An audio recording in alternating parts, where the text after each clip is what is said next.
नमस्ते मित्रों। सभी पेंडिंग कंप्लायंसेस कर लो अभी।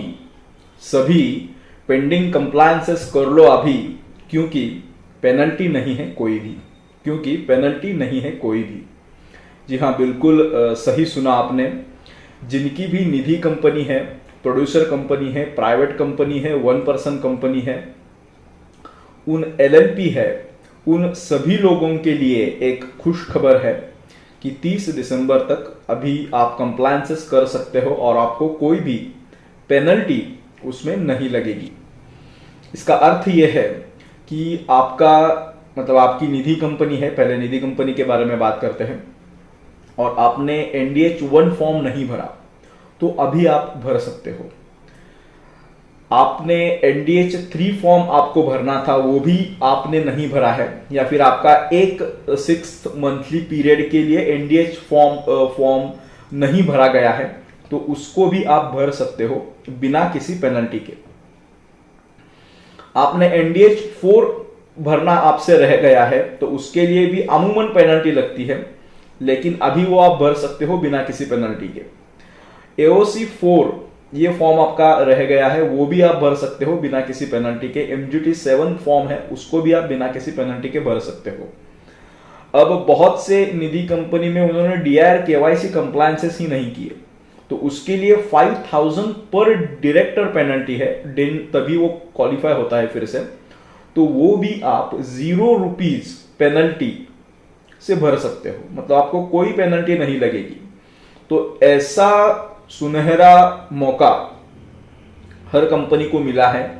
कोविड-19 की जो समस्या अभी चल रही है उसके चलते गवर्नमेंट ने, जो मैं अभी टेक्निकलिटीज में नहीं जाता, उन्होंने एक स्कीम लॉन्च की थी, तो उसको एक्सटेंड किया गया है दिसंबर तक, 30 दिसंबर तक।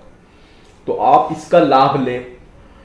अब इसमें प्रश्न ये उठता है कि हमारा NDH3 पेंडिंग है, तो हम उसमें डेट्स कौन सी डालें? तो डेट्स आपको सब वही डालनी है जैसे आप एक्चुअल में अगर भरने जाते हो तो डालोगे। डेट्स आपको चेंज नहीं करनी है, पीरियड वही रहेगा, आपकी जो एक्चुअल पोजीशन है वही आपको उसमें मान के चलिए। इसमें दिक्कत क्या होने वाली है मैं आपको बताता हूं। अनइनकम्बर्ड टर्म डिपॉजिट की एक राशि है, जो टोटल आपके डिपॉजिट रहेंगे सेकंड प्रेसिडिंग मंथ के, उसके 10% आपको मेंटेन करनी है। अब ये मेंटेन हुई नहीं है और फॉर्म भी नहीं भरा गया, तो अब फॉर्म भरने का मौका मिला है, आप फॉर्म भर सकते हो। तो उसमें फिगर कौन सी डाले? तो आपको जो एक्चुअल उस टाइम पे जो फिगर है वही डालनी है। वो 10% से कम आ रही है, मतलब ये नॉन कंप्लायंस है वैसे तो, लेकिन आप उसमें गलती मत करिए। 10% से कम आ रही है तो जो एक्चुअल है वो डालिए, और नेक्स्ट जो आपका है वो भी पेंडिंग ही होगा, तो उसमें वो रेक्टिफाई करके डालिए, 10% तक एक्चुअल में लाइए और डालिए। मतलब पहले नॉन कंप्लायंस थोड़ा था, एक्चुअल वो आपने सुधारा, आपने फॉर्म्स नहीं भरे थे वो भी भर दिया, और एज ऑन डेट आप एकदम कंप्लाइड हो। तो इसका आप इसको एम करिए कि 30 दिसंबर तक आपको जो भी इरेगुलरिटीज आपकी निधि कंपनी में हो रही थी उन सभी को दूर करके आपको रेगुलराइज निधि कंपनी करके लेनी है। NDH3 के केस में भी ऐसा ही है। आपका अगर प्रीवियसली कुछ कंप्लायंस पेंडिंग है तो वो अभी कर लीजिए और वो फॉर्म भर दीजिए। DIR KYC नहीं भरा है, 5000 पेनल्टी है, आप कैसे भरे? तो नहीं आपने किया तो अभी कर लीजिए। NDH4 आपने नहीं भरा है, उसको भी भर लीजिए।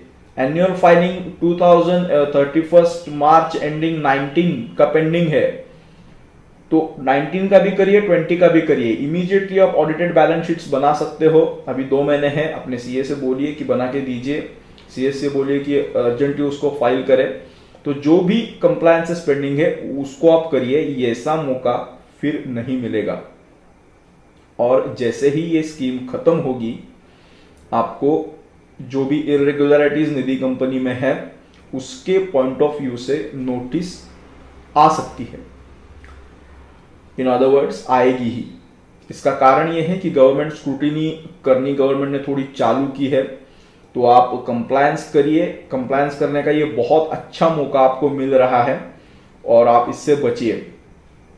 मैं फिर से एक बार दोहराता हूं, मुझे मालूम है फिर से मैं बोल रहा हूं, लेकिन इसको आप समझिए, बहुत ही इंपॉर्टेंट है।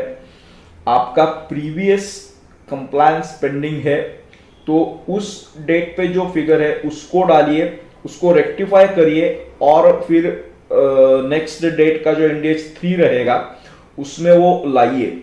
मेजॉरिटी केसेस में ये जो इशू रहने वाला है वो अनइनकम्बर्ड टर्म डिपॉजिट के केस में रहने वाला है, तो इसको आप कंप्लाई करिए। ब्रांचेस वगैरह जो भी है उसमें कुछ इशू हुआ है, रजिस्टर ऑफिस एक जगह पे बता रहे हो, बिजनेस दूसरी जगह पे कर रहे हो, तो अर्जेंटली शिफ्ट करके लीजिए रजिस्टर ऑफिस को। 31 दिसंबर तक आप पूरी इरेगुलरिटीज हटाइए, क्योंकि ऐसा मौका फिर नहीं मिलने वाला है, और अगर आप नहीं करते हो तो निधि को नोटिस आ सकती है। तो इसके संदर्भ में आपको अगर कोई भी डाउट्स है तो आप हमें कमेंट कर सकते हो या फिर हमको मैसेज कर सकते हो, मैं उसका अवश्य जवाब दूंगा। और कोई भी आपको और भी मतलब कंप्लायंसेस के पॉइंट ऑफ व्यू से इशू है तो भी आप मैसेज कर सकते हो, हम उसका जवाब देते हैं। Thank you.